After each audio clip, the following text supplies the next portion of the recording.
السلام عليكم ورحمة الله وبركاته، ازيكم عاملين ايه؟ النهارده معاكم المهندس اسماعيل احمد من شركة اي تكنولوجي لخدمات الكمبيوتر والانترنت.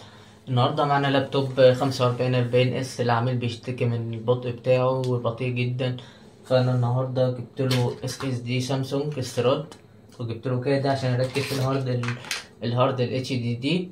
فالنهارده هنظبط الجهاز وهننضف دايرة التبريد بتاعته وهنظبطه وهنشغل الجهاز للعميل. فقبل ما نبتدي الفيديو متنسوناش بقى في اللايك الجميل بتاعكم والسبسكرايب. فدلوقتي هنبتدي نفك اللابتوب. انتوا عارفين اللابتوب ال HP دوت فكه سهل وبسيط. هندوس على الزرارين دول، هنطلع البطارية بتاعته. اهم حاجة نفس البطارية ونفس الشاحن بتاعه. دلوقتي هنفكنا الظهر بتاع اللابتوب زي ما انتوا شايفين اهو. زي ما انتم شايفين ادي مكان الرامات، وادي مكان الهارد ديسك ال HDD، وادي مكان دايرة التبريد. دايرة التبريد ده هنفك الحتة دي كلها عشان نفك الهيتسنج اللي انتم شايفينه دوت، وهنفك الهارد ال HDD دوت، وهنركب فيه الهارد ال SSD علشان المكان ده الاساسي بتاع الهارد بيبقى اسرع من مكان ال DVD. تمام. فدلوقتي هبتدي افك الحاجات دي، هجهز المفكات بتاعتي وافكهم.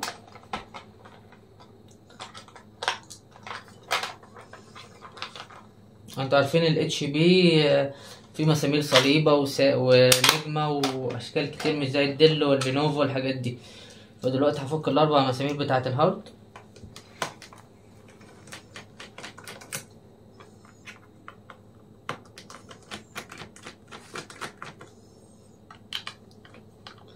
في برضه عميل سألني برضه على البايوس بتاع الجهاز دوت، برضه عايز اشرحه لكم برضه عشان كان سألني عليه، وقلت له انزله الفيديو دوت، بس انا لما لقيت اللاب معايا افتكرت فهعمل لكم الفيديو ده.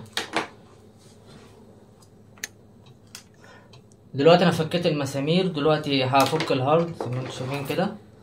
هرجعه كده لورا واروح رافعه كده تاني. ادي الهارد اتفك اهو معانا، فطريقته سهله وتركيبه سهل جدا.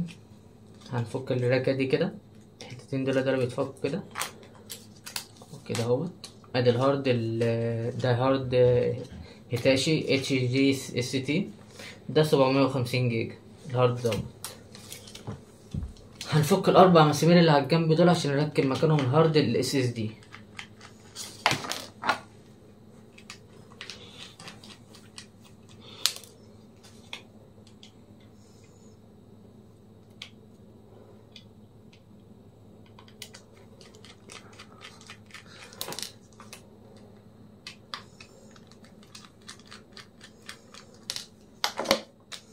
فكده الاربع مسامير وطلعت الهارد قدامكم اهو. هجيب الهارد ال SSD زي ما انتوا عارفين اهو، هركبه مكانه، وهركب برضو الاربع مسامير تاني مكانهم، وهركب الهارد ال SSD هنا مكانه عشان يبقى الرئيسي. وال HDD دوت هركبه في الكادي. جايبين كادي، الكادي العادي مش الكادي السلام، اللي بيفرق من الكادي العادي والكادي السلام.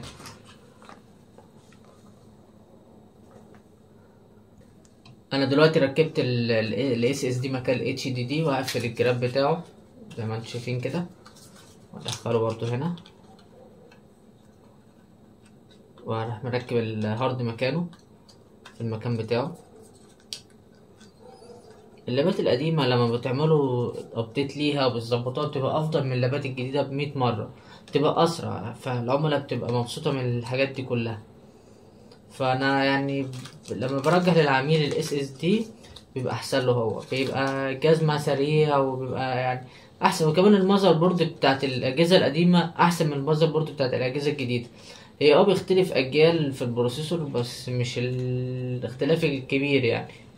فاللابات القديمة بتلاقي البروسيسور بتاعها اتش، حتى اللابتوب دوت هتلاقي البروسيسور بتاعه اتش، فالبروسيسور بتاعه حلو. في لابات من النوع دوت بيبقى معاه كارت فيجا 2 جيجا ATI، فبيبقى يعني عملي. دلوقتي هركب ال SSD مكان ال HDD زي ما انتم شايفين كده اهو. هركبه كده وراح راجع كده وراح ازقه كده كده ركب. هركب له الاربع مسامير بتوعه.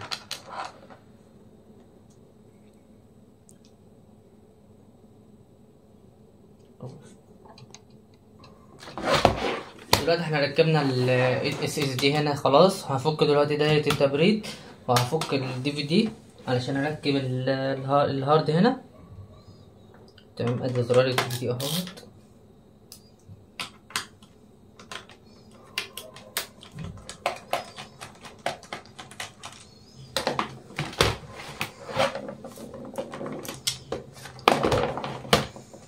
هطلع دلوقتي الدي في دي.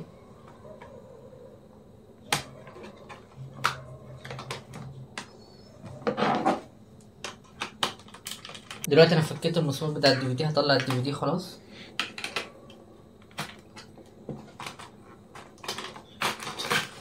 ادي الدي في دي اهو زي ما انتم شايفين اهو. تمام، هنفك القطعه دي عشان نركبها في الكادي. فكناها اهي، وهنفك القطعه دي برضه عشان نركبها في الكادي عشان تركب هنا. تمام،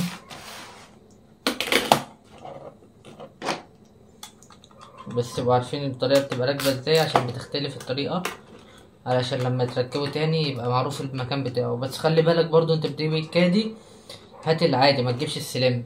السلم مش هيركب في الجهاز.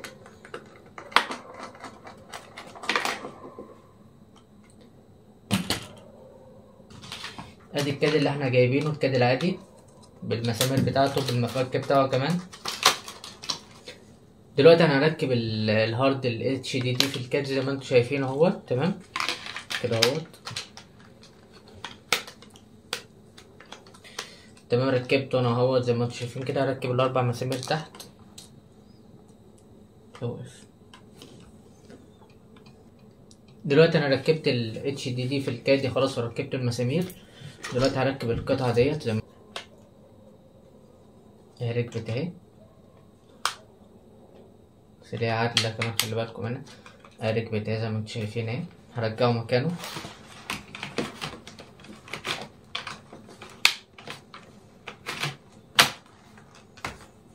ركب مكانه اهوت. هركب المسمار بتاعه.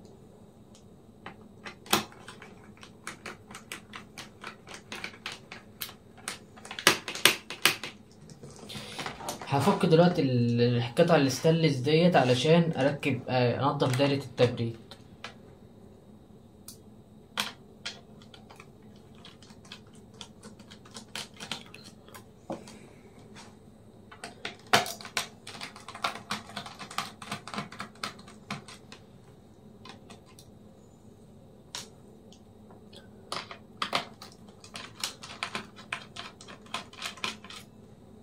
تمام، انا فكيت كده المسامير بتاعت القطع الستانلس.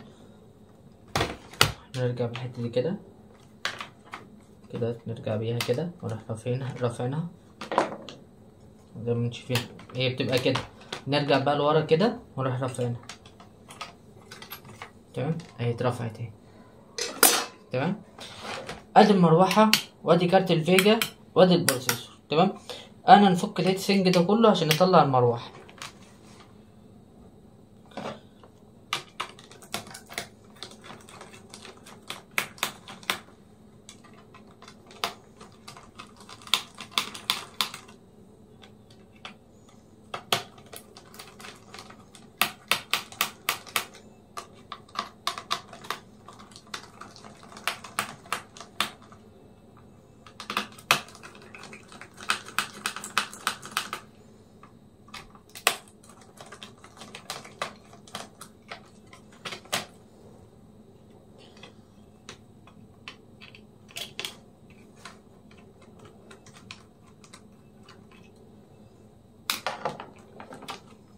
فك كمان السوكت بتاع المروحة.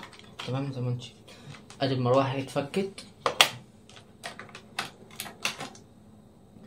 وادي الهيتسنج اتفك اهو،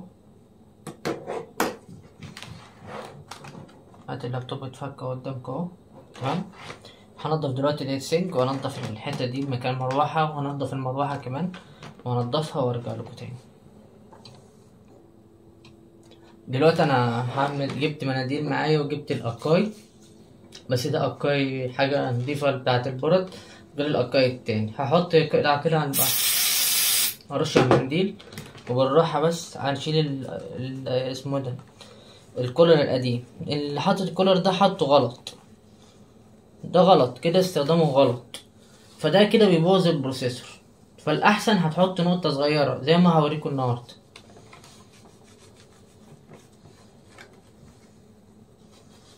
ده كده بيبوظ البروسيسور.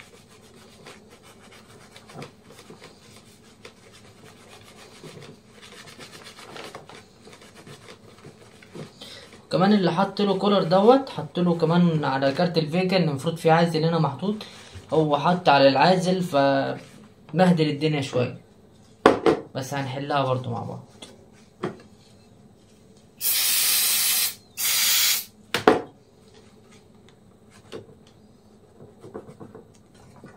دلوقتي احنا نضفنا الهيتسنج زي ما انتم شايفين كده، نضفناه من الكولر القديم ونضفنا اللابتوب من الكولر القديم اللي كان فيه. دلوقتي هنجيب الحقنة زي ما انتم شايفين، هنحط كولر، حاجات بسيطة اوريكم ازاي زي ما انتم شايفين كده. بسم الله الرحمن الرحيم.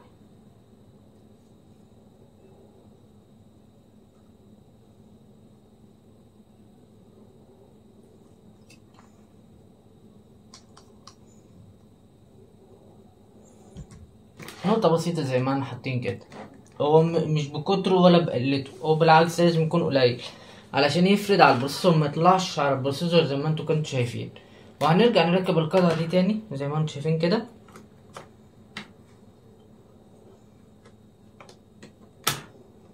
وركب المسامير بتاعتها،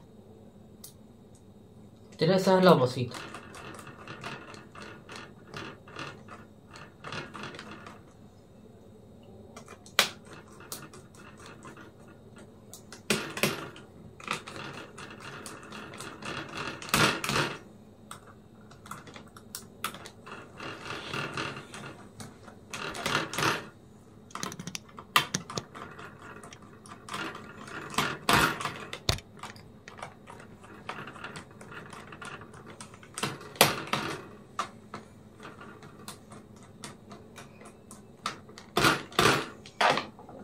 انا دلوقتي ربطت الهيتسينج خلاص وقفلته تمام زي ما انتم شايفين، نضيف اهوت، ونضفنا مكان المروحه هنا.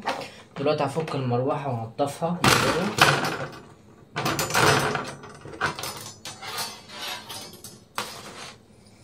ادي المروحه زي ما انتم شايفين اهي، عايزين نفكها وننضفها.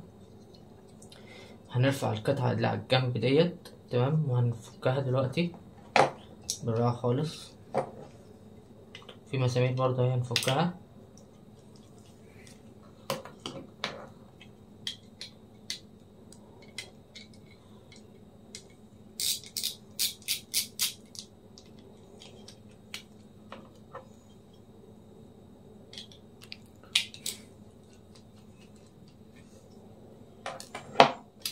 تمام، فكينا المروحة زي ما انتم شايفين اهي. هنرفع القطعة دي ونغسلها. دلوقتي انا نضفت المروحة بالفوم زي ما انتم شفتوا كده، ونضفت كمان، عملتها بالفرشة ونضفتها، عملتها لها زيت كمان. هقفلها تاني واركبها في الجهاز، هشغلها ونشوف عملت ايه بالظبط.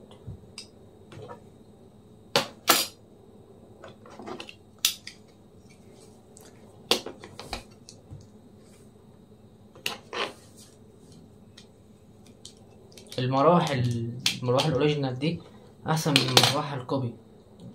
قوة التبريد بتاعتها اقوى، وكمان الريش بتاعتها اقوى من المروحة الكوبي. قلتلكوا كذا مرة يعني حاولوا تنضفوها وتظبطوها، بتفرق معاكم.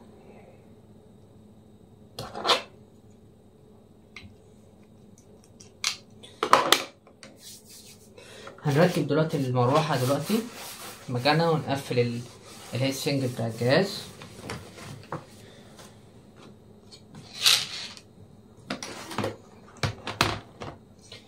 المروحة هنركبها زي ما كانت كده اهو تمام، زي كده زي ما انتم شايفين كده. نركب لها المسمار بتاعها.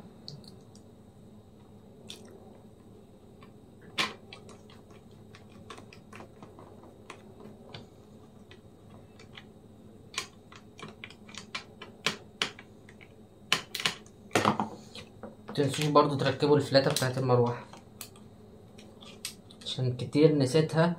كنت قاعد ادور الاقي الايرور، الاقي نفسي بفك اللاب تاني عشان ارجع اركب الفلاتة.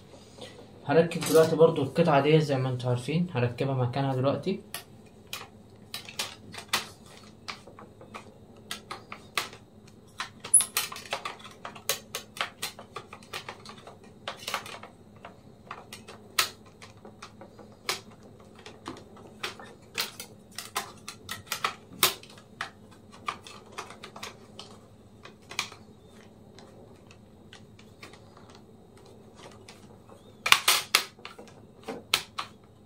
ركبتها اهي زي ما كانت اهي، وهركب المسامير بتاعتها.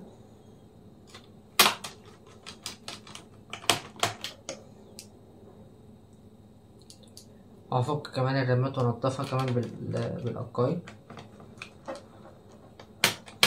يبقى احنا كده عملنا صيانة شاملة لللابتوب دوت، نضفنا له دايرة التبريد بتاعته. فأحسن حاجة إن احنا نضفنا دايرة التبريد وغيرنا الهارد، فالعميل هيفرق بسرعة كبيرة للجهاز.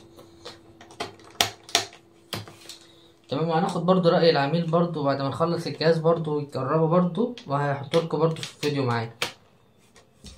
دلوقتي هفك الرامات. ادي رام 4 جيجا زي ما انتم شايفين اهي، وادي برضو رام 4 جيجا اهي مع القاية اهو زي ما انتم شايفين اهو.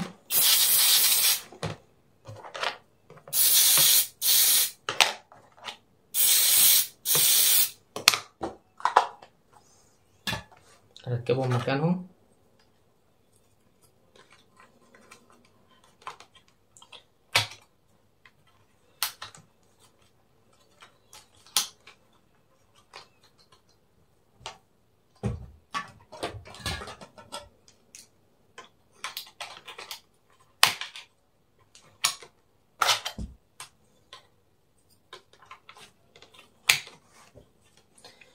اديني ركبت الرامات مكانها اهي. هقفل الغطا بتاعها.